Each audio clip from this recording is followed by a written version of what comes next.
তবে যুবকদেরকে নসিহত কি করব, আমি নিজে বহু ঝামেলায় আছি, বিশেষ করে এই মোবাইল, বিশেষ করে কি মোবাইল। আলহামদুলিল্লাহ আমি দেখছি যে গত 2-3 বছর আমরা সবাই বলতো যে যা খুশি বলো, এখন দেখি যে সবাই টপিক লাগে যুবকদেরকে বলো। তো আমি চিন্তা করছি যে এই বছর থেকে মোবাইল চালানো বন্ধ করতে হবে। না না, মোবাইল চালানো মিন্স হচ্ছে ফেসবুক, ইউটিউব, স্ক্রলিং বন্ধ করতে হবে।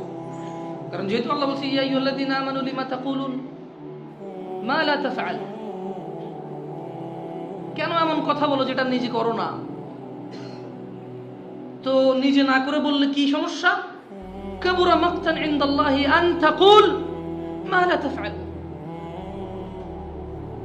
নিশ্চয়ই আল্লাহর কাছে ঘৃণিত, নিন্দনীয়, অপছন্দনীয়,